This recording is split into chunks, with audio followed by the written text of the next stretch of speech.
A teenage girl stood in the middle of the training center and said quietly, "My grandfather trained Navy SEALs." The room went silent for a second, then burst into laughter. Coach Trent smirked, stepped forward, and slapped her hard across the face. The crack silenced everyone. She didn't cry. She didn't speak. She just stood there, red cheek burning, pride intact. The next morning, the training center door opened. 12 men walked in, silent, expressionless, unannounced. No uniforms, no introductions, but something about them made the air shift. They didn't need to explain who they were. They just stood there. And in that stillness, everything changed. Where are you watching from today? Drop it in the comments. If this story grips you, subscribe to the channel for more true stories where respect is earned, not demanded. The air inside the training center was thick with sweat and adrenaline. Punching bags swayed from recent hits, and the low, repetitive thud of gloves meeting leather echoed across the space like a heartbeat. It was a Thursday evening class, one of the more crowded sessions, and students of all ages moved across the mat with a mix of energy and exhaustion. In the far corner stood Maya Jensen, 14 years old, smaller than the others, but with a quiet intensity in her eyes that rarely blinked. She was adjusting her shin guards, her motions methodical, controlled. Her brown hair was tied back tightly, not a strand out of place. She didn't chat, didn't joke around. She studied every stance, every move Coach Trent made. She didn't come to be seen, she came to learn. Coach Trent strutted across the mat, his broad frame blocking out the overhead lights in flickers. His tank top clung to his muscular build, sweat soaking through under his arms and down his spine. He clapped his hands. "Break!" he barked. The students exhaled collectively and scrambled toward their water bottles. Maya knelt by her gym bag, grabbing her bottle. Just as she was unscrewing the cap, a voice nearby cut through the noise. "So, why'd you start training here anyway?" It was Ethan, taller, louder, always the first to throw a cheap shot in a spar. He grinned as he leaned against the wall, wiping sweat from his forehead. Maya hesitated. She hated attention, but something in her spine refused to curve. She looked up and said simply, "My grandfather trained Navy SEALs." There was a beat of silence, then laughter, harsh, dismissive. "Your grandpa?" someone echoed. "What is he, like Rambo or something? Maybe he taught Chuck Norris," another chimed in. Maya stayed quiet, hands on her water bottle. Coach Trent turned, having overheard. A smirk tugged at the corner of his mouth as he strolled over. "What's this I hear?" he said, voice rising. "You got a Navy SEAL trainer in the family?" Maya stood slowly, her back straight. "Yes, sir," she said clearly. "He used to train SEALs in Coronado. He doesn't talk about it much, but he taught me the basics." Trent laughed, a sharp, derisive sound. "This ain't a movie, kid. You think dropping some fairy tale like that gets you respect?" "I wasn't trying to impress anyone," Maya replied, calm but firm. The laughter around them faded slightly. Something about the way she stood, the way she looked Coach Trent in the eye, shifted the mood. Trent's jaw tightened. "No? Then let's see if you can handle a little lesson in humility." Before anyone could react, he stepped forward and slapped her hard. The crack echoed through the training center like a gunshot. Maya stumbled back a half step. One hand came up to her cheek. Her face turned bright red, but she didn't fall. She didn't cry. She stood there, chest rising and falling, eyes fixed on the mat. Around her, the other students froze. A few looked away. One girl mumbled something under her breath. No one intervened. Trent turned his back like nothing had happened. "Back to work," he barked. "We train here. We don't swap bedtime stories. No one dared say another word." Maya moved to the far corner again, kneeling by her bag. She didn't spar that night. No one asked her to. She tightened her gloves anyway, fists clenched harder than before. The final bell rang. Students filed out, chattering again like the silence had never happened. Maya didn't speak. She didn't look up. She walked home the long way, alone. The evening sun dipped behind the hills. turning the sky orange and deepening into bruised purple.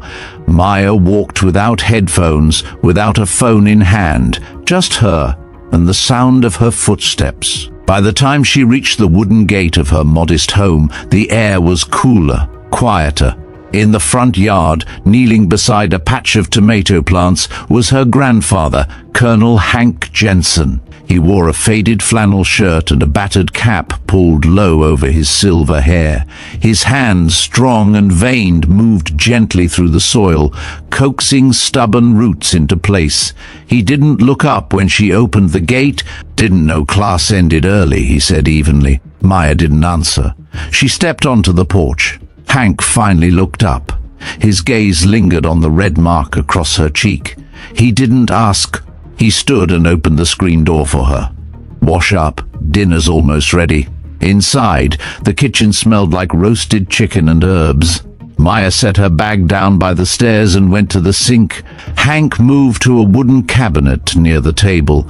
He opened it slowly and pulled out a small object, a military challenge coin, worn around the edges but still gleaming with quiet pride. He placed it on the table without a word. Maya turned from the sink and stared at it. Her breath caught slightly. "You remember what that is?" he asked. She nodded. "You said they only gave it to instructors who completed the full SEAL combat program, back when you taught them." Hank nodded. "You show that to anyone?" "No, sir." "Good." He paused, then added, "Some people don't need to know who you are, not until the moment they do." Maya stood still. The coin caught the light and threw it across the table like a quiet reminder.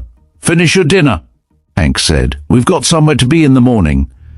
The next morning came quietly and cold. Dawn light filtered through thin curtains, striping the kitchen floor. Maya sat at the table, her cereal untouched. The red mark on her cheek had faded, but still lingered like a bruise of memory. Across from her, Hank drank his coffee in silence. Neither of them spoke. He stood, placed his cup in the sink, and turned toward the hallway. "Put on your shoes," he said. "We're leaving in 15. Maya looked up. "Where are we going?" He didn't answer. 15 minutes later, Maya stood on the porch, gym bag slung over her shoulder. She wore the same MMA shirt from yesterday. Her hands fidgeted with the hem. Hank stepped out beside her, dressed in jeans and a neutral button-down shirt. He locked the door behind him and nodded once. They got in the truck. The ride was silent. Hank drove without music, his eyes fixed on the road. Maya kept glancing at him, trying to read the stern lines of his face. It wasn't anger. It wasn't sadness. It was something else, something heavier. 10 minutes later, they pulled into the gravel lot outside the training center. Maya blinked. "I don't have class today." "I know," Hank said. They got out.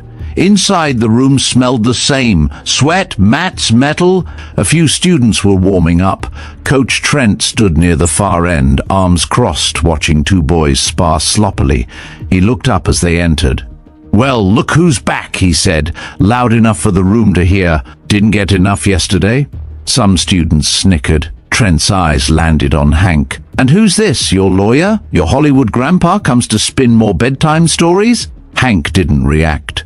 He walked to the edge of the mat and stood there, hands in his pockets. Maya stood beside him, unsure. "You here to complain?" Trent sneered. "Or just spectate?" "I'm just here to observe," Hank replied. "But if you're done running your mouth, I might have a few thoughts to share." The tone wasn't loud, but it sliced through the room. A few students paused, turning toward the voice. Trent scoffed. "Old man, this is my space. I don't need advice from someone who probably got their black belt out of a cereal box." Hank looked around the training center slowly. The layout, the scuffed mats, the uneven mirror. "I've seen a lot of places like this," he said. "Some build fighters. Some just make noise. You got something to say?" Trent stepped closer. "Say it." Hank turned to Maya. "Stretch out, warm up." She hesitated. "Go on." Maya nodded and walked toward the far side of the mat. She began the stretches Hank had taught her. Quiet, focused, clean. Trent watched for a moment, then turned back to Hank. "What are you trying to prove?" "Nothing," Hank said. "That's your habit." Trent's jaw tightened. You think you know better than me? Hank's voice didn't rise, but his eyes locked on Trent's. I think you hit a kid for telling the truth. The room stilled again. The lesson was just beginning. The tension in the training center hung in the air like the dense humidity before a thunderstorm. Some of the students pretended to stretch, eyes flicking from Coach Trent to the older man who now stood at the edge of the mat with the calm weight of someone who had seen far worse. Coach Trent exhaled sharply and rolled his shoulders. Fine, he said. You want to posture in front of my class? Step on the mat. Let's see what you've got. Hank Jensen didn't flinch. Instead of moving, he reached into his back pocket and pulled out something small. He held it between two fingers, a faded patch with a stitched Navy SEAL trident. There was a subtle gasp from one of the students near the back. Another lowered his gloves. This used to mean something, Hank said, his voice low but cutting. It still does. But I'm not here because of what I've done. I'm here because of what you did yesterday to her. Trent scoffed, glancing at the patch. Then at Maya, who was still warming up at the far end of the mat, her form more focused than usual. A little slap never killed anyone? No, Hank replied, but it reveals everything about who you are. More students had stopped training now. The class wasn't officially paused, but no one seemed interested in continuing. One student whispered to another, "That is him. Hank Jensen. He trained SEALs in Coronado." A few phones discreetly came out pretending to check messages, but hovering near record buttons. Trent waved a hand. You all think this guy's a hero just because he brought a patch and a bedtime story? Hank didn't answer. He turned to Maya. Get your gloves on. Finish your session. Maya blinked. You still want me to train? You came here to learn. Don't let him take that from you. She nodded and moved toward her bag. The silence was only interrupted by the sound of her Velcro straps tightening. A few students looked between her and Hank, between the bruised girl and the man who carried truth like a second skin. Trent barked, trying to reclaim attention. All right, reset, back to drills. You, he pointed at Maya, with Marcus. 5 rounds. Maya stepped onto the mat. Marcus, a bulky 17-year-old, smirked. He touched gloves half-heartedly. The round began. Maya kept her guard up, moving with crisp discipline. She didn't rush. Her footwork was tight, her breathing measured.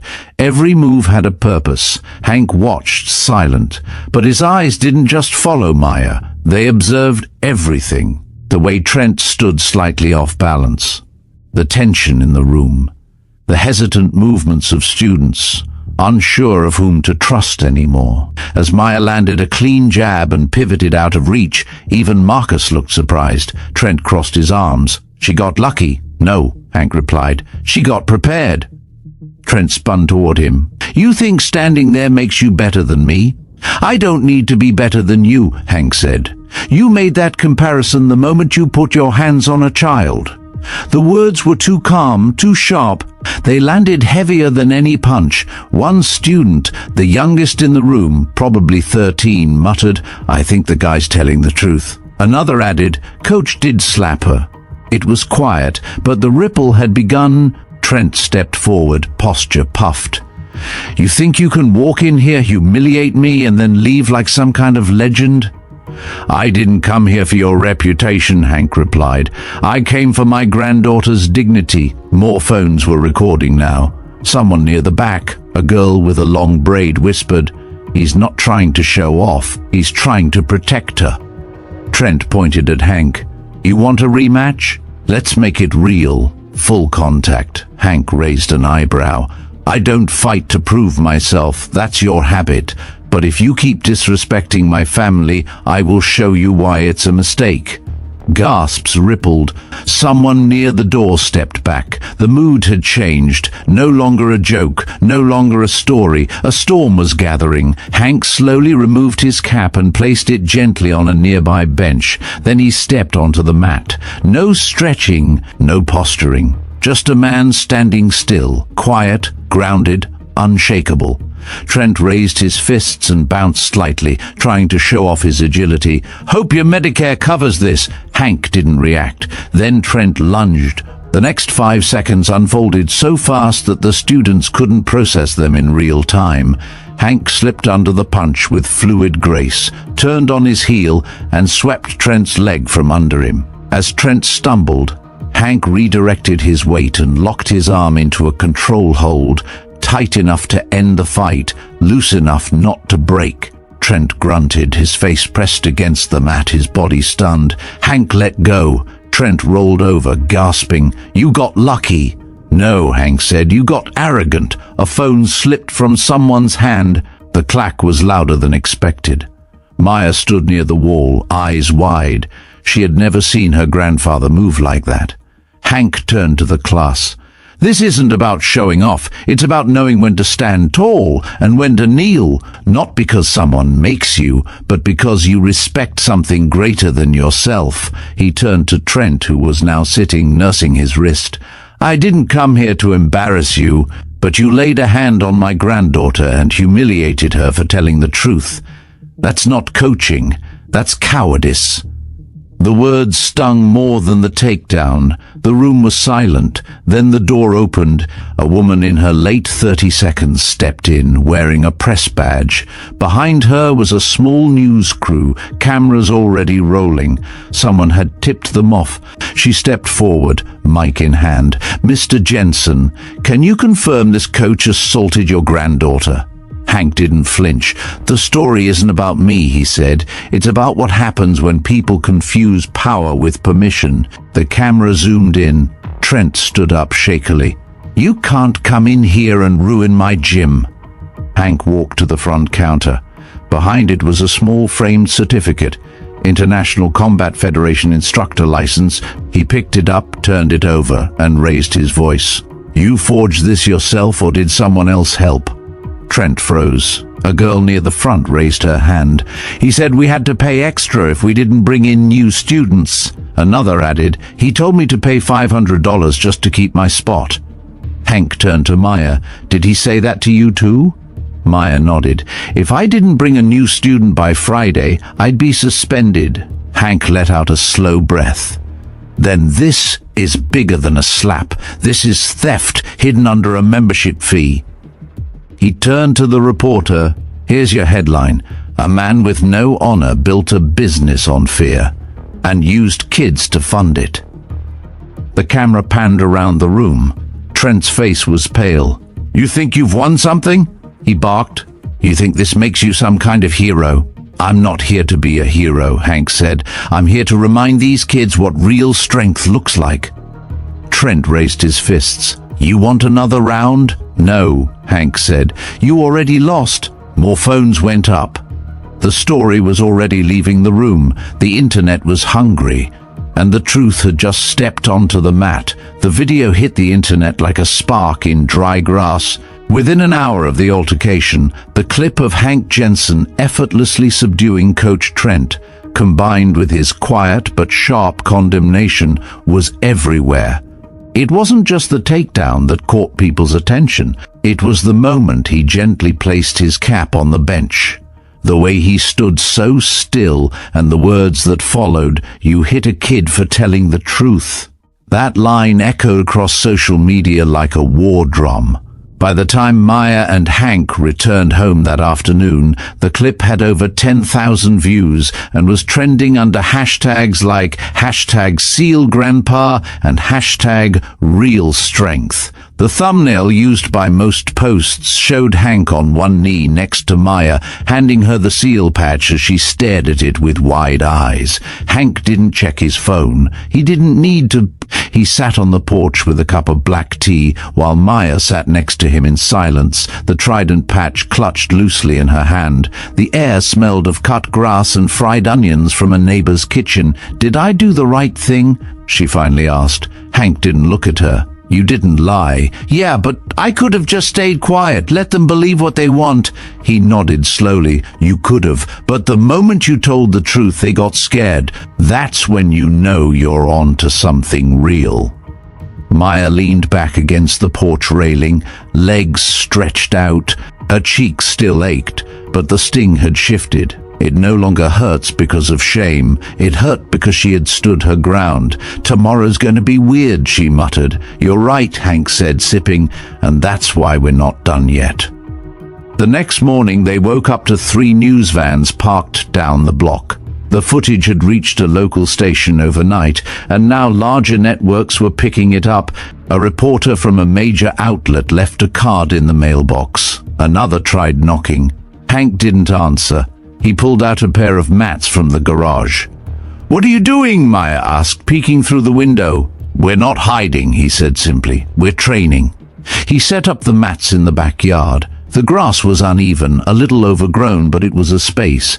Maya helped without complaint. She set down cones and water bottles while Hank rolled out the old training gear he hadn't touched in years.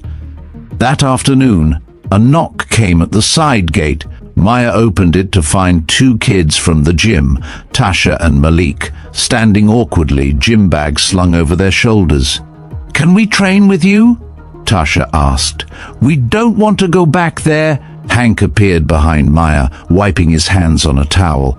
"You here to watch or to work?" Both straightened. "To work," Malik said. "Then drop your bags and start stretching." Word spread fast. By the end of the week, 7 students were training in Hank's backyard. No mirrors, no trophies, just instructions. Hank didn't bark, he didn't yell, he corrected with a glance or a gesture. He expected focus, and they gave it. One afternoon, Maya was helping set up the cones when a black SUV rolled slowly past the front of the house. It stopped for a beat, then moved on. "You see that?" she asked. "I did," Hank said. "Don't worry, some people are just curious," but Maya had seen the logo on the passenger side door. It belonged to the gym, Trent's SUV. The next day, a message came through on Maya's phone. A classmate forwarded it, a group chat where Trent claimed the footage was staged, that Hank was a fraud, and Maya was just another brat chasing clout. She showed the message to her grandfather. Hank studied it, then nodded. "Good." "Good?" Maya blinked. "It means they're losing ground. When liars are afraid, they start yelling louder." He reached for a small wooden box from his desk drawer and pulled out a set of old Seal Challenge coins. "Pick one," he said. Maya's hand hovered over the set. Each coin was different, some smooth and round, others jagged with battleware. She picked a copper-toned one with the words, "Stand silent, strike sharp," etched along the edge. "What do I do with it?" she asked. "Keep it," Hank said, "until you meet someone who needs it more." That weekend, 20 students showed up. Parents lingered near the back gate, watching, unsure. One approached Hank during water break. "You charging for this?" "No," Hank replied, "but they'll pay in sweat." The parents smiled. "That's a better deal than what we got from Trent." By Monday, Coach Trent's gym was eerily quiet. Students had stopped showing up. Rumors swirled. Some said he was being investigated. Others said he was planning to shut down. Trent himself hadn't posted a word online since the video went viral, but someone else had. A former student named Darnell uploaded a 2-minute video from his bedroom. In it, he described how Trent forced him to pay $300 in cash each month under the table or lose his spot. He added screenshots of text messages from Trent pressuring him to recruit new students. His voice trembled toward the end. "I thought that's how you became strong," he said. "I thought pain meant progress. But then I saw what Mr. Jensen did. He didn't scream. He didn't hit harder. He just stood up." The video exploded.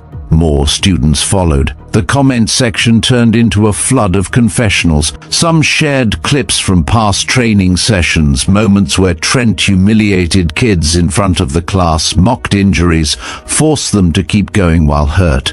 Local news picked it up. Then the national outlets. The gym's Yelp and Google reviews plummeted. But Hank stayed quiet. He didn't give interviews. He didn't chase the story. He taught. Maya led warm-ups now. Her voice was soft but clear. She called out drills. She moved between students and corrected their stances the way Hank had corrected hers. The trident coin never left her pocket. One evening, while rolling up mats, Tasha asked her, "What's it like, having a grandpa like that?" Maya thought for a moment. "It's like having a mountain in your corner. Doesn't move, doesn't need to, but you always feel it." That night, Hank sat with Maya under the porch light. They didn't speak. The hum of cicadas filled the air. Somewhere in the distance, a dog barked twice and then fell silent. "Do you regret it?" Maya asked. "Going back?" Hank looked at her, then out into the yard where the cones still glowed faintly under the moon. "No," he said. "The moment I saw his handprint on your face, I knew exactly who I needed to be again." The next morning, an email arrived from the National Martial Arts Federation. It addressed Hank formally. It said they had received multiple complaints, video evidence, and were launching a formal inquiry into Coach Trent's certification. They requested a call. Hank replied with one sentence, "The truth is on tape." Later that afternoon, a black SUV pulled up again. This time it didn't move. Trent stepped out, alone. Maya spotted him first. "He's here," she whispered. Hank stood, nodded, and walked to the gate. Trent didn't cross the threshold. He stood on the sidewalk, arms crossed. "You happy now?" he said. "No," Hank replied, "but I'm satisfied that you've been seen." Trent looked around at the kids in the yard. "You stole my students." "They walked away," Hank said. "I just made sure they had somewhere to land." Trent's jaw clenched. "This isn't over." "No," Hank said. "It's just starting." He didn't threaten, he didn't raise his voice, but his posture, his stillness, spoke volumes. Trent left without another word. By the end of the week, the Federation issued a public statement. Trent's certification was revoked. His gym was suspended from all league activities pending further investigation. Parents began requesting refunds. Some took legal action. Maya read the headline aloud from her phone. "Coach's license pulled amid abuse allegations."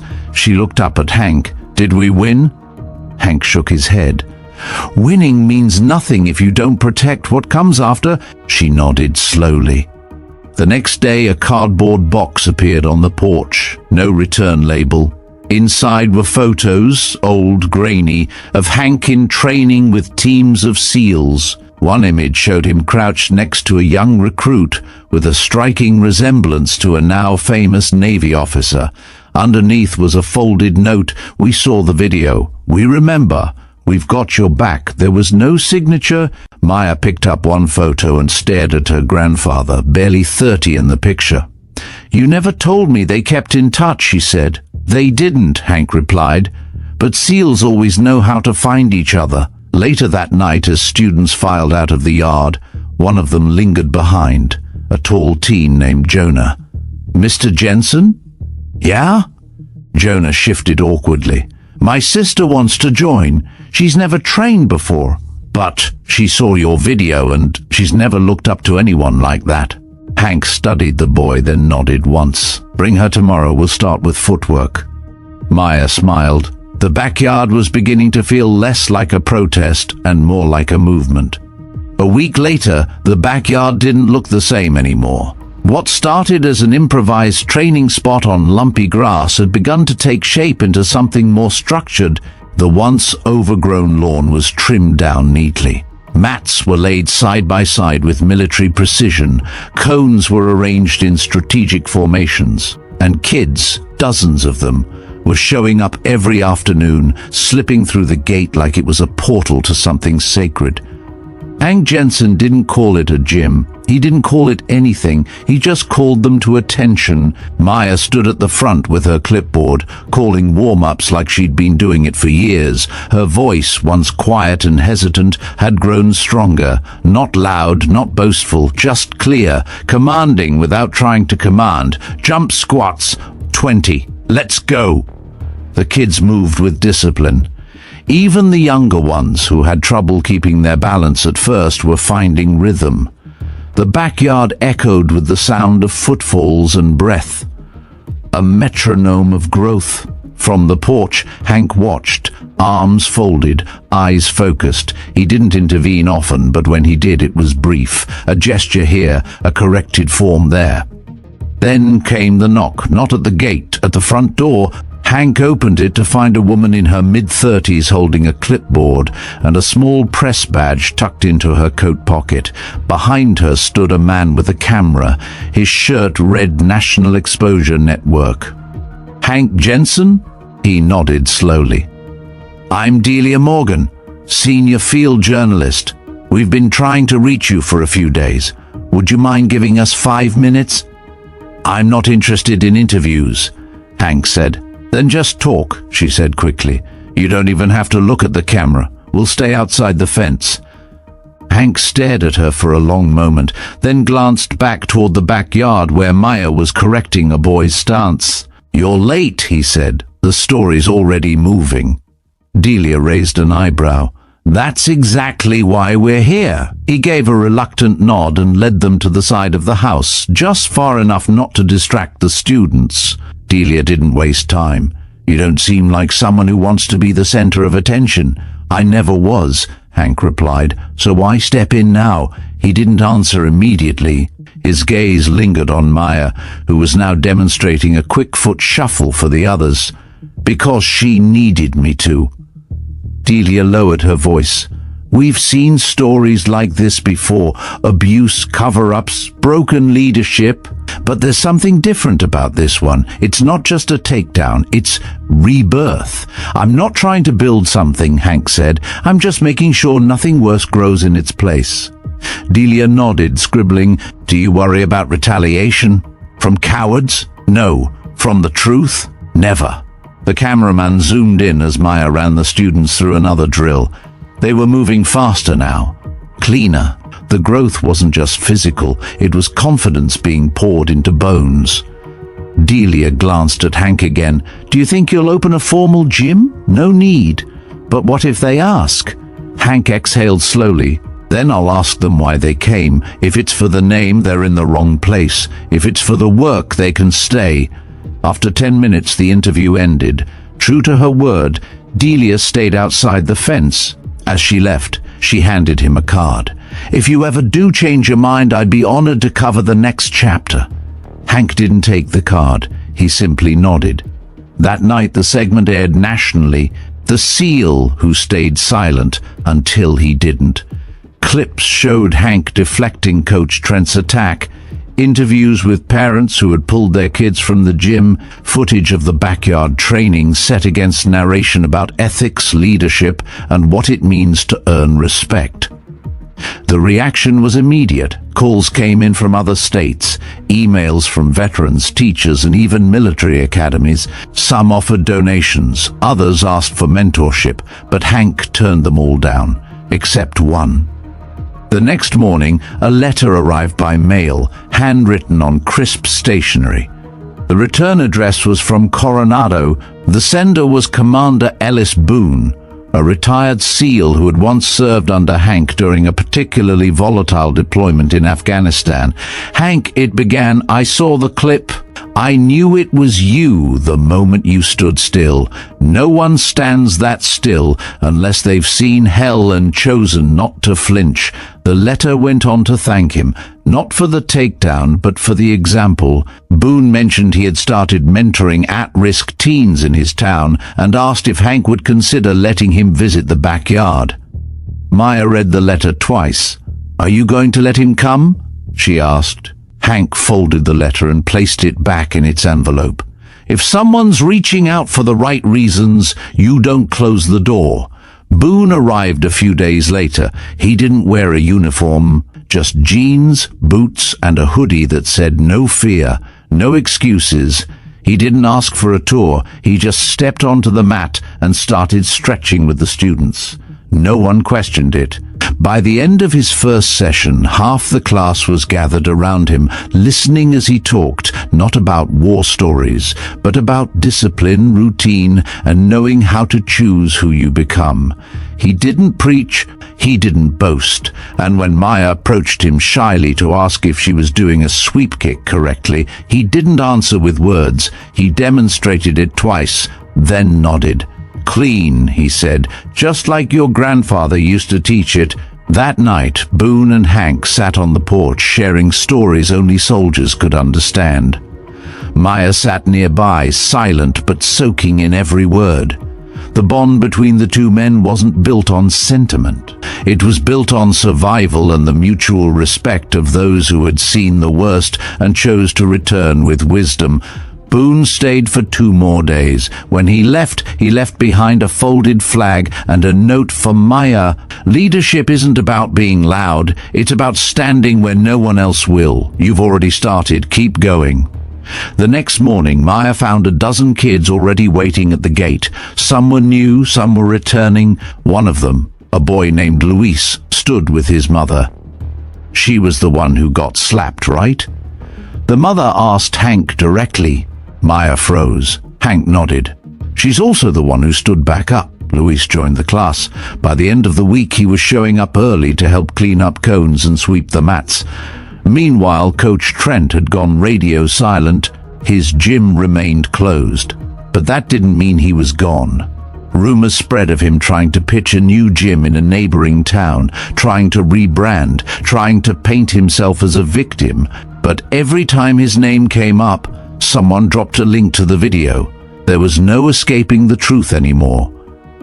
One afternoon, while organizing MIT drills, Maya noticed a girl lingering outside the fence. She looked about 10, hair braided neatly, wearing oversized clothes. Maya approached. "Hey, are you looking for someone?" The girl shook her head. "No, I saw the video. I don't want to get hit anymore."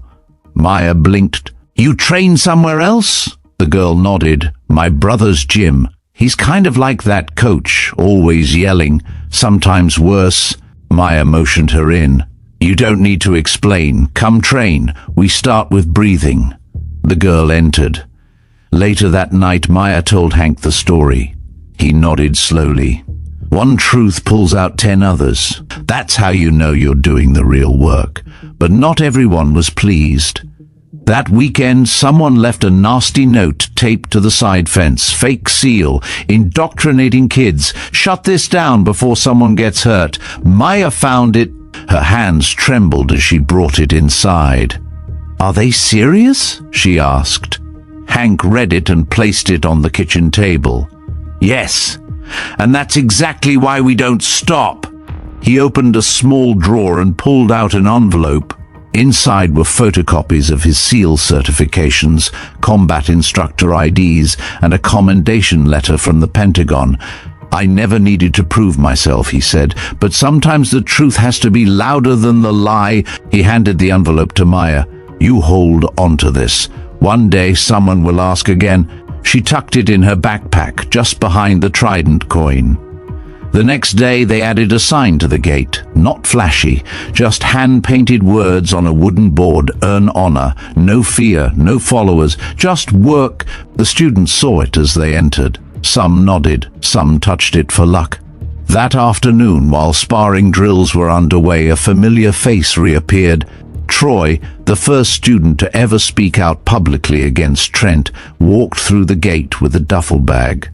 "You still taking students?" he asked Hank. Hank gestured to the mat. "You already earned your spot, Bob." Maya ran to greet him. He hugged her quickly, then whispered, "You changed everything." That evening, under a sunset that painted the whole sky orange, Hank gathered the students for a short talk. He rarely did speeches, but something in the air felt right. "I'm not your coach," he began. "I'm just the guy who left the door open." The students listened. "You don't need belts to be disciplined. You don't need tournaments to grow. You just need to show up, to stand, to stay standing, even when it's easier to walk away." He paused, then added, "I won't always be here, but you will. And what you do with that, that's the legacy." Maya looked around. Faces once unsure now looked proud, some sweaty, some bruised, but all standing taller. The backyard had become more than a training spot. It was becoming a sanctuary, and tomorrow 12 visitors will be coming. Maya didn't know it yet, but her grandfather did, and the real test was about to begin. The following morning began like any other. The sun rose slowly and steadily, casting a golden sheen across the backyard. Maya was up early, sweeping the mats, her mind replaying every moment of last week, the letter, the interview, the note left on the fence. Her body moved automatically, but her thoughts were restless. She looked toward the porch where Hank was already sipping his coffee, seated in his usual spot, his posture relaxed but alert. He didn't need to ask what she was thinking. He always seemed to know. "Big day?" he said. Maya nodded. "You said 12 visitors? They'll be here soon. Just act normal." "What does normal even mean anymore?" she muttered. He smiled faintly. "Showing up. Doing the work. That's all." At exactly 8:45 a.m., Maya heard the crunch of tires on gravel. She looked toward the driveway and froze. 3 black SUVs had pulled in, unmarked but identical. The engines cut simultaneously. Doors opened in sequence. And then they stepped out.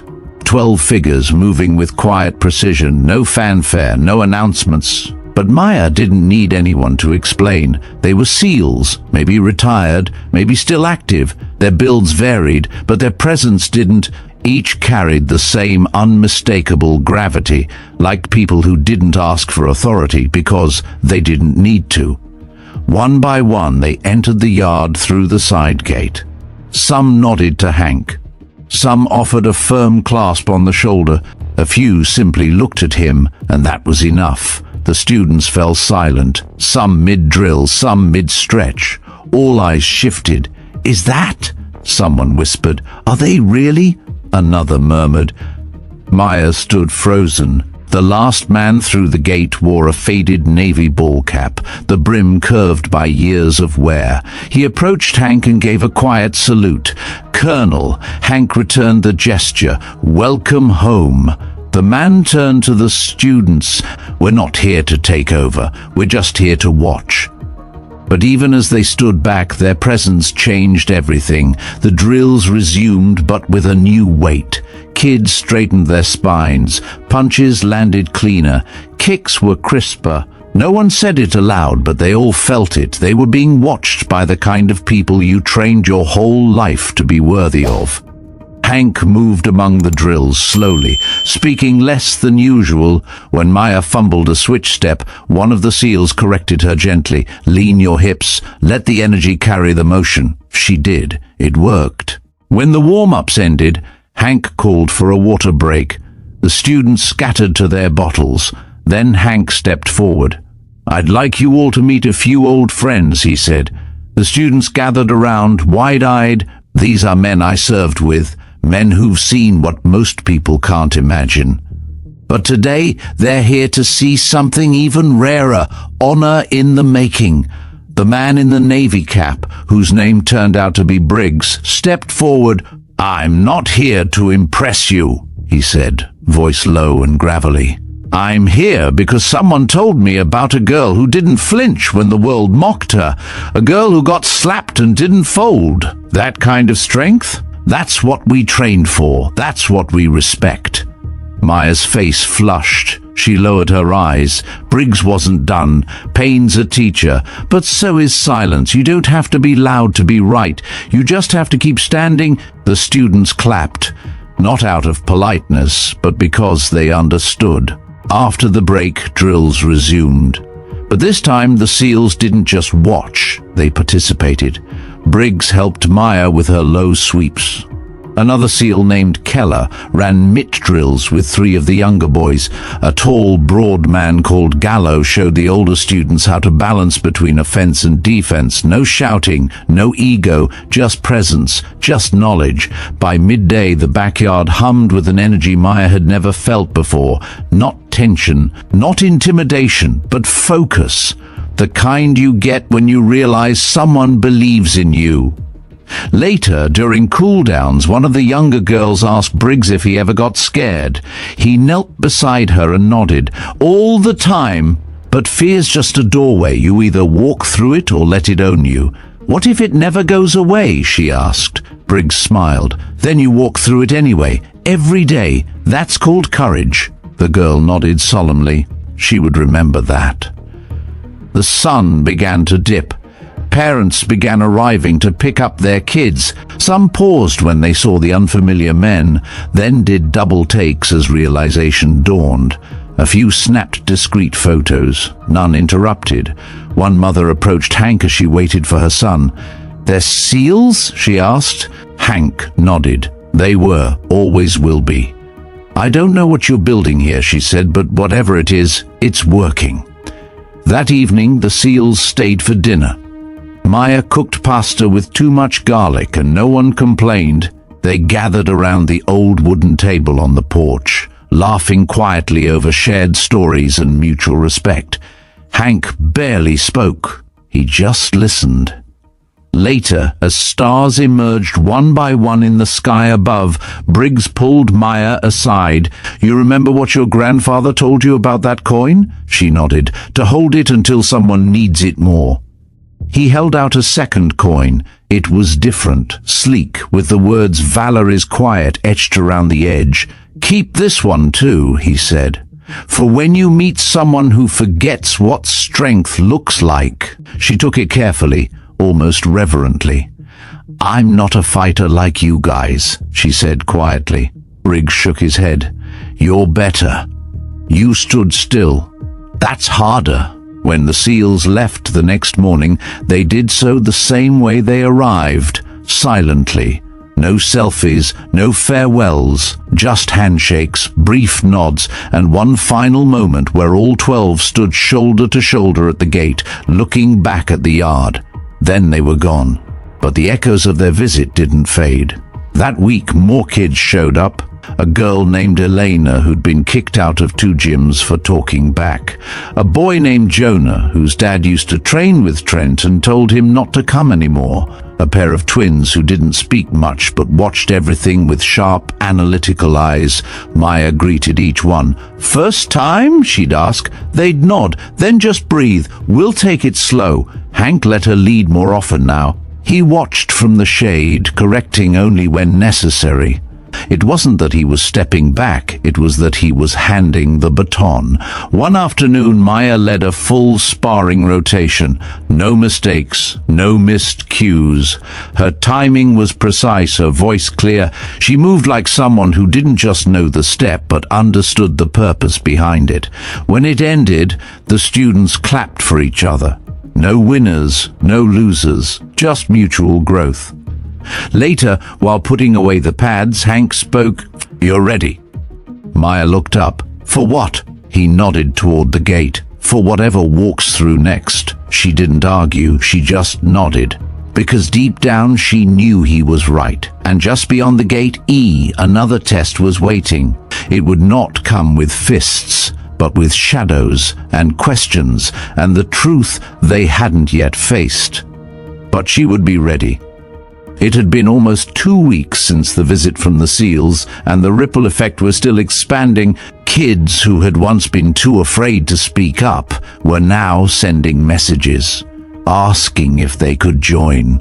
Parents brought their children in the evenings to observe the sessions. Word had spread far beyond their town, reaching nearby communities where stories of Coach Trent's abuse were only now surfacing. But with every rise came resistance. It started with a rumor, a whisper that Maya had lied, that Hank was using her as a pawn to revive his fading legacy. Anonymous comments under video clips, unsigned letters slipped under the gate, one even suggesting Maya had faked the slap for attention. At first, Maya brushed it off. "They're scared," Hank told her. "You're a mirror, and they don't like what they see in themselves."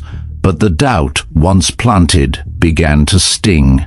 It wasn't just words, it was how people said them. A parent hesitates before dropping off their kid. A former classmate was rolling her eyes at Maya during a grocery run. Even silence had its blade. One night, after training ended and the mats were rolled away, Maya sat on the porch steps, arms around her knees. "Am I doing the right thing?" She asked Hank without looking at him. He didn't answer immediately, just sipped his tea. Finally, he said, The right thing isn't always clean. Sometimes it makes you bleed. Sometimes it makes you doubt. That doesn't mean it's wrong. She nodded but didn't look convinced. The next day, things escalated. A video appeared online, grainy, low-quality footage from a different angle inside the training center, likely from an old security feed. It showed the moment Trent slapped Maya. But the angle made it look ambiguous. Some people took it as proof that she flinched too soon, that maybe it wasn't as bad as it sounded. Trent's old students, those still loyal, latched onto it immediately. Comments exploded across forums. See? Overreacted. He barely touched her. This is cancel culture gone too far. Hank didn't respond. Neither did Maya, but the pressure was mounting. One of the students, Louise, asked her privately, "What if people start believing them?" Maya forced a smile. "Then we keep training," but that night she couldn't sleep. She got up at midnight, walked into the backyard, and sat on the edge of the mat in silence. The moonlight washed over the grass. She held the trident coin in her hand and stared at it. She didn't hear Hank approach. He sat beside her, quiet for a long time. Then he said, "There's something I never told you." She turned. He was looking straight ahead. "Back when I was still active, there was a mission that went bad. Real bad. We lost someone, and the media got wind of it. Rumors, twisted stories, said we were reckless, said I gave the wrong order." Maya's eyes widened. "You?" He nodded. "I almost believed it myself, even though I knew the truth. That's what shame does. It doesn't need to be real to hurt." She looked down. "What did you do?" I stayed silent. Let them talk, but I didn't stop doing the work, because at the end of the day, that's all you can do, outlast the lie. They sat there until dawn. The next morning, Maya returned to training with a fire in her eyes. When one of the new students stumbled during a drill and mumbled, "I'm not good at this," Maya knelt beside him and said, "That's how you know you're getting better. Doubt only shows up when you're on the edge of something true." That afternoon, the gate opened unexpectedly. It was Tasha, one of the first students to leave Trent's gym. She hadn't been back in over a week. Her expression was tense. Her phone was in her hand. "They're planning something," she said. "Trent's people. They're saying they're going to show up here, record everything, expose the fraud." Hank, standing nearby, didn't blink. "When?" "Tomorrow," Tasha said. "Afternoon." A pause. Then Maya said, "Let them come." Hank turned to her. His eyes studied her face, measuring. "You sure?" She nodded. "You said it yourself. Truth doesn't flinch." He gave a small nod. "All right, then we don't change anything. We train." Word spread fast. Some parents were nervous. A few pulled their kids for the day, but most stayed. The next afternoon, the yard was quieter than usual, tension humming under the surface. Then, at 2:07 p.m., 2 cars pulled up. Out stepped 3 young men, early 20s, arrogant posture, phones already recording. One had a GoPro strapped to his chest. They didn't ask for permission, they just walked through the gate. "Careful," one smirked. "Don't want to catch a lawsuit on camera."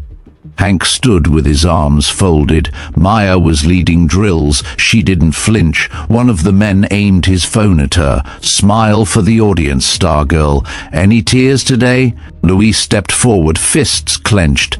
Hank placed a hand on his shoulder. "No need." Briggs appeared at the gate. The SEAL hadn't been seen in over a week. Now he stood in silence, flanked by 2 more men Maya didn't recognize, but who moved with the same quiet power. The visitors stopped mid-step. One of them muttered, "What the?" Briggs said nothing. Maya turned to the class. "Reset. Back to basics. Let's show them what respect looks like." They obeyed instantly. The next 30 minutes passed in silent intensity. No one shouted, no one cracked jokes, just movement, precision, commitment. The visitors slowly lowered their phones. One turned to leave, the others followed. No scene, no chaos, just retreat. As they exited, Briggs spoke for the first time. "You came looking for weakness. And you found steel. That's on you. They left. No videos were posted that night. No accusations. No edits. Just silence. Maya stood under the porch light afterward, eyes tired but proud. Hank approached. You stood taller than I ever did at your age. I had someone to watch, she replied. He handed her a sealed envelope. Then maybe it's time you saw the full story.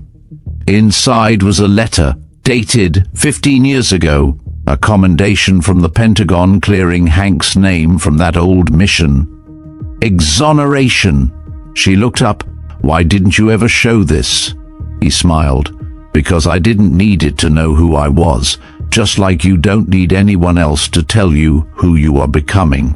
That night, the training yard didn't feel like a protest anymore. It felt like a legacy, and Maya had just earned her place in it. It was the day after the confrontation, and the air in the backyard had shifted, not with tension, but with clarity. No more whispers, no more doubt. Everyone who showed up now did so because they believed in something real, in Maya, in Hank, in what this place had become. Even the grass felt steadier underfoot. Maya led warm-ups without hesitation. Her movements were sharp, her voice confident. Luis helped set up the cones. Tasha worked with the new kids. They didn't ask if the men from yesterday would return. They didn't need to. Something had shifted inside them, and no camera could undo it. Later that morning, as drills continued, a slim woman with short black hair approached the gate. She wore a clean white blouse, black slacks, and a leather bag over her shoulder.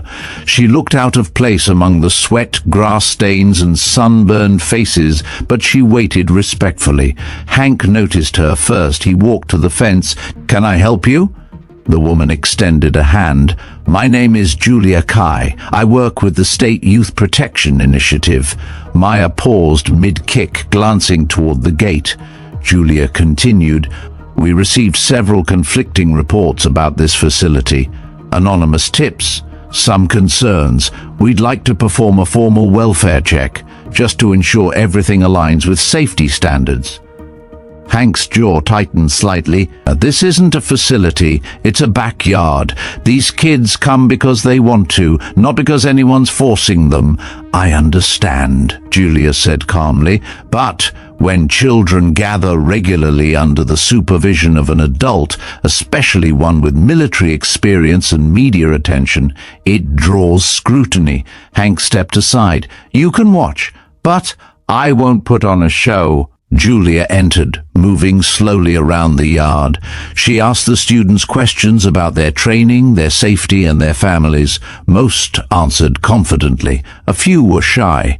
When she reached Maya, she asked gently, "Do you feel pressured to lead this?"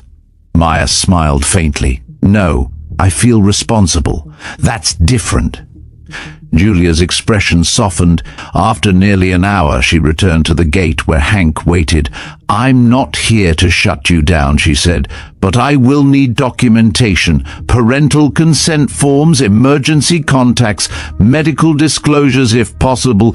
"I can get those," Hank said. "We weren't trying to start a program. It just grew." "I believe that," Julia said. "But when something grows, it needs roots.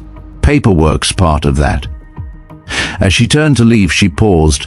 "For what it's worth, I've never seen a group of teens speak with that much respect about any adult, especially not one who makes them run laps." That night, Hank drafted consent forms by hand. Maya sat beside him, helping fill out emergency info and organizing parent contact lists. For every name they wrote, a memory came with it, a laugh, a bruise, a moment of breakthrough. "This is real now, huh?" Maya asked. "It always was," Hank said. "Now it's just visible." The next few days were a blur of organization. Parents signed forms. Local medics volunteered to do quick physicals. One parent, a retired EMT, offered to keep first aid kits on site. Another brought cooling fans. The backyard, once improvised, was evolving. One afternoon, while students were rotating through grappling drills, a car pulled up that they didn't recognize. A man stepped out. Late 30s, stocky, shaved head, sunglasses. He stood at the edge of the yard without speaking. Maya felt her body tense. Hank noticed. He walked toward the man. "Can I help you?" The man removed his sunglasses. "Name's Ethan Granger. I used to train with Trent, back when he wasn't famous." A silence fell. I saw what happened. I didn't say anything. I thought maybe he'd change. Maybe it was just stress. But when did I see the video? And how that girl, he nodded toward Maya, didn't back down. I knew I'd been part of the silence too long. Hank said nothing. Ethan reached into his jacket and pulled out a notebook. "These are names, other kids, people who had the same experience but didn't speak up. Some still can't. They're scared." He handed it to Hank. "I'm not a hero, but I'd like to start making it right." Hank took the notebook without a word. Maya approached slowly. "Why now?" she asked. Ethan looked her in the eye. "Because courage doesn't always show up on time, but when it does, it needs somewhere to land. You gave us that." She didn't smile. She just nodded. That night, Hank read every page in the notebook. 23 names, dates, incidents. Some involved physical abuse, other financial manipulations. Some stories matched what Maya had experienced almost word for word. He passed it to her. "You want to do something with this?" he asked. She stared at the notebook for a long moment, then closed it. "Not yet. When we're ready." By the weekend, a new visitor arrived, the reporter Delia Morgan. This time she came alone, no camera crew, no script. "I don't want another interview," she said. "I just want to listen." She sat at the edge of the yard as drills unfolded. She watched Luis encourage a younger student who was struggling with coordination. She watched Tasha step in to spot a kid practicing a back roll. She watched Maya circle the mat, giving nods and subtle corrections. At the end of the session, she approached Maya. "I've covered stories about power," she said, "about corruption, reform. But this isn't just about what went wrong. It's about what's being built." Maya looked up. "We're not trying to make headlines." "I know," Delia said. "That's why it matters." She handed Maya a flash drive. "There's something on here. Security footage from inside Trent's office. An anonymous source sent it. It shows him bragging about hitting students, about the fake certificates, even about you." Maya took it carefully. "Do what you want with it," Delia said. "But know this, you've already won something bigger than exposure." As she left, Maya brought the flash drive to Hank. "Should we send it to the authorities?" He nodded. "Eventually. But first, we let the kids finish their week. They deserve peace." On Friday, they held a small ceremony, not formal, just pizza, cold sodas, and a circle of lawn chairs. Parents were invited. Some brought homemade desserts. Others simply stood in the back, watching with teary smiles. Maya stood to speak. "I used to think respect had to be earned by proving you were strong. But it's not about proving anything. It's about standing for the truth, even when it hurts. Especially when it hurts." She paused. "We're not just a group. We're not just a class. We're proof that standing up once can change everything." No one clapped at first. Then Briggs, who had returned that day quietly and sat near the fence, stood up and began clapping slowly. The others followed, and in that moment, Maya didn't feel like the girl who got slapped. She felt like the one who started a movement. It was Sunday morning when Maya arrived early, even before the dew had lifted off the grass. The air was still, with that crispness that always hinted something important was about to happen. Hank was already there, running his hand along the fence, inspecting a loose panel. He didn't speak when she approached, but the nod he gave said more than words. "Big week coming," Maya said softly. Hank grunted in agreement. Biggest yet. The backyard had changed. What once looked like a patchy improvised training space now had order. A chalkboard mounted on the fence listed drills. Mats were rolled and ready. First aid kits are stacked neatly. But more than that, it felt like a place where people came to heal, not just fight. By mid-morning, the others began to arrive. Luis brought resistance bands. Tasha brought breakfast burritos for everyone. Even Briggs returned with his younger brother, who hid behind him at first but slowly warmed up to the crowd.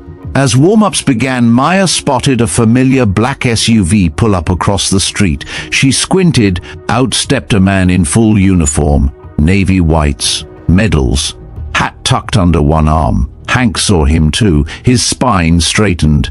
"That's Colonel Ramsey," he muttered. "He doesn't visit civilians."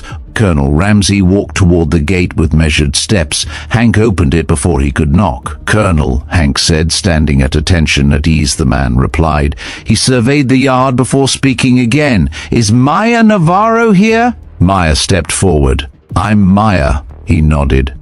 "Miss Navarro, I was the commanding officer of Hank Tillman when he served in Naval Special Warfare. I've come today because your story and your courage reached farther than you realize." He turned to the group. 12 men who once trained under your grandfather have come together. They've seen what's happening. They want to stand with you." Gasps broke out. Tasha dropped her water bottle. "They'll arrive soon, not for show, for solidarity." He handed her a sealed envelope. Inside is a letter of commendation signed by all 12, and something more, your grandfather's final field journal. He kept notes about every SEAL he trained. You were in it. Maya took the envelope with trembling hands. "I don't know what to say," she whispered. "Then don't," Ramsey said. "Just keep going." He left as quietly as he came. That afternoon, Maya sat on the porch with Hank. She opened the journal slowly. Inside, her name was circled. One entry stood out. Maya. She doesn't speak often, but when she does, she asks real questions. She notices details. She doesn't flinch. One day, she'll lead something worth following. She closed the book and looked out at the yard, now filled with laughter, determination, and peace. "They're coming," she said. Hank nodded. "And this time the world's going to listen." They came just before sunset. 12 men, no formation, no fanfare, just boots against gravel, shadows stretching behind them. One by one they entered the backyard, all wearing dark blue shirts with a subtle trident emblem on the chest. They looked like ordinary men, except for the way they moved. Quiet, controlled, present. Maya stood at the edge of the mat. She felt her breath catch. No one needed introductions. The way Hank stepped forward and clasped arms with the first man said everything. "Welcome back," Hank said. The SEALs didn't speak much. They nodded. Some gave quick half smiles. They moved into the space naturally, watching the drills, kneeling to adjust a stance, exchanging looks with the teens as if they'd been here all along. One of them, a tall man with salt and pepper stubble and sleeves rolled up over scarred forearms, approached Maya. "I'm Briggs." "Not that one," he added with a grin, nodding toward the teen Briggs who stared wide-eyed. Maya laughed nervously. "We read your grandfather's notes," Briggs said. "He saw something early, that kind of vision. We don't ignore it." Another SEAL joined them. "You held your ground when a lot of grown men wouldn't have. You didn't just defend yourself, you reminded us who we were trained to be." That night they stayed, not as bodyguards, not as warriors, just as witnesses. They watched as Maya led a small session, as she encouraged Luis, as she wrapped Tasha's ankle and reminded another student to breathe, not rush. And then, without a word, the 12 began doing push-ups in perfect unison. Silent, steady, intentional. The teens stared for a moment, then joined in. It wasn't about proving strength. It was about saying, "We see you, we're with you." Afterward, as dusk settled, one SEAL approached Hank. "You built something here, quietly, out of nothing. The kind of legacy that outlasts noise." Hank didn't answer. He was watching Maya. She was laughing, genuinely, surrounded by people who no longer questioned her worth. And for the first time in years, he let himself smile back. Because this wasn't just about her grandfather, this was about her. And she was ready for whatever came next. By Monday morning, the backyard felt different. Not because of anything new, no banners, no cameras, but because of what it had become, a place where truth wasn't just told, it was lived. Maya stood with her hands on her hips, scanning the yard. Kids were warming up. Briggs was helping his younger brother stretch. Luis jogged in place. Tasha adjusted the new whiteboard that listed the week's schedule. The 12 SEALs had split up, each casually pairing off with a student, correcting posture, giving quiet encouragement. It was training, but also something deeper, acknowledgement. Julia Kai from the Youth Protection Initiative returned with clipboards and an official badge, but this time she smiled as she entered. "I heard you had some visitors," she said to Hank. "You could say that," he replied. She gestured toward the field. "Whatever this is, it's working. I've had 3 parents call me personally, not to complain, to thank us for not shutting it down." They shared a nod. Maya called for group drills, and the sound of synchronized movement filled the air. At one point, 2 of the SEALs joined in, jogging alongside the teens. After an hour, Hank gathered everyone near the fence. "There's one more thing," he said. "Maya?" She stepped forward, clutching the sealed envelope from Colonel Ramsey. "I've read the journal," she began, "and I've read the letter from the SEALs. But this," she held up the envelope, "this was meant for today." She opened it slowly. Inside was a folded certificate signed by 12 former SEALs and 2 current commanders. It read, "In recognition of unwavering courage, integrity, and leadership, Maya Navarro is hereby acknowledged as honorary instructor, SEAL Ethics and Legacy." Gasps, then applause, and finally, tears. From parents, from students, from Hank. One of the SEALs, a woman named Reyes, stepped forward and placed a small pin in Maya's hand. "Only 3 civilians have this. You're one now." Maya's voice cracked as she spoke. "I didn't do this alone," Briggs shouted, "but you stood first. That's what made the rest possible." That night, as the sun dipped low, Maya sat beside Hank on the porch. "You think people will forget?" she asked. "No," Hank said, "because you gave them something they can't unsee." She looked down at the pin. "Feels too big for me." He chuckled. "Then grow into it." Across the street, someone lit a porch light. Another neighbor waved. The world hadn't changed overnight, but in this yard, in this circle, it had shifted. And Maya Navarro stood at the center. Not because she sought it, but because she earned it. 2 weeks had passed. Trent Collins was no longer teaching, not at that facility, not in any sanctioned space. The footage from the flash drive had gone public. The Youth Athletic Commission had revoked his credentials. Several students, now emboldened, filed formal complaints, but Maya didn't gloat. She was too busy. The backyard was now fully registered as a non-profit training program, Legacy Grounds. Parents volunteered for administration. A local restaurant offered sponsorship, and an anonymous donor covered mats, gear, and liability insurance. One morning, as Maya walked into the backyard, she found something new, a wooden sign above the gate, carved with bold letters, "Legacy Grounds, where truth trains." She smiled. Hank watched from the porch. "Didn't make that," he said. "Kids did. Took them all night." Later that week, a group of city officials visited. They shook hands, asked questions, and took photos. One council member even joined the warm-up session. By the end, they promised local grants and community support. Not long after, a group of school counselors reached out. "We have students slipping through the cracks," one said. "Can they come here after class?" "Absolutely," Maya replied. Now, Legacy Grounds had an after-school program and weekend clinics and a summer mentorship series. Maya found herself learning to schedule, to organize, to delegate. She wasn't just training kids anymore. She was running something. One afternoon, Hank handed her a folder. "Another interview request," he said. "National news." Maya sighed. "Do we have to?"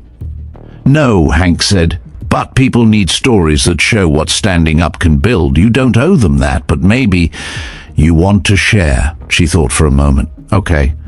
One last time, the reporter was kind, grounded. She asked Maya what she wanted to be remembered for. "Not for what happened to me," Maya said, but for what we did after. The article went viral.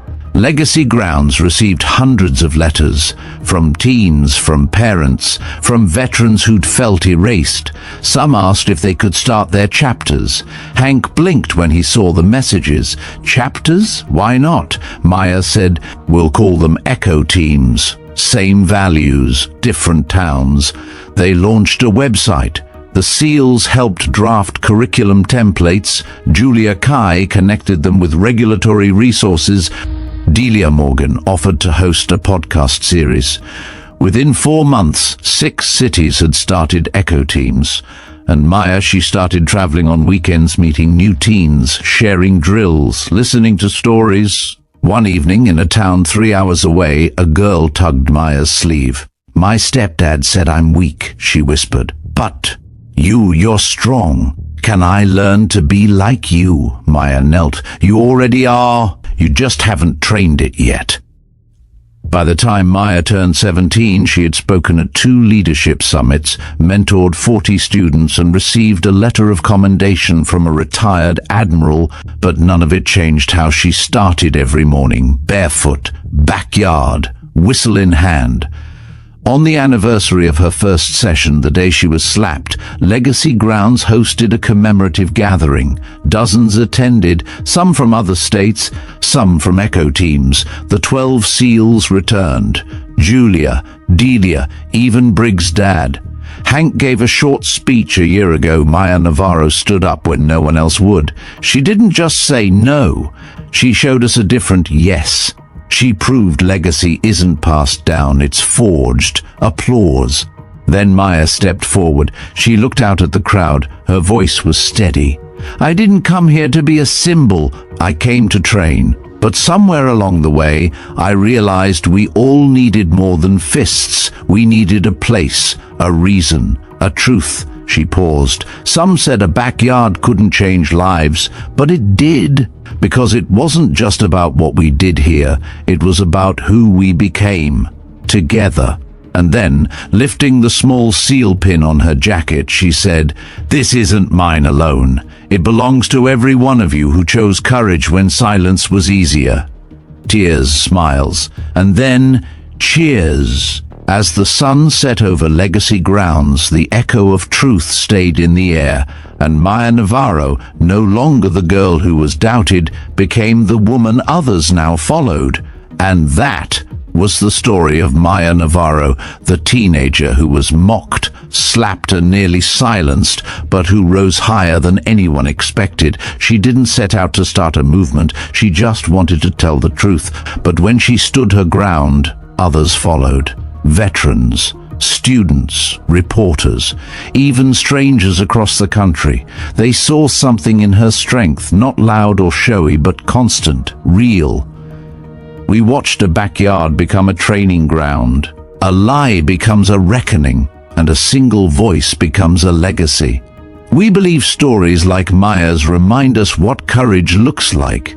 It's not about being fearless. It's about speaking up even when your voice shakes. It's about building something better from what was broken. So now we ask you, what would you do if someone mocked your truth? Would you walk away, or would you take a stand? And more importantly, when someone else stands up, will you stand with them?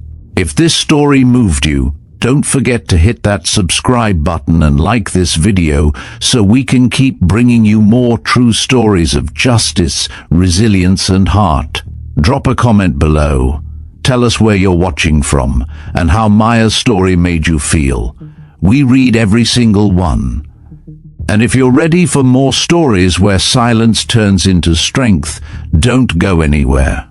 Check out the videos appearing on your screen right now. Thank you for watching.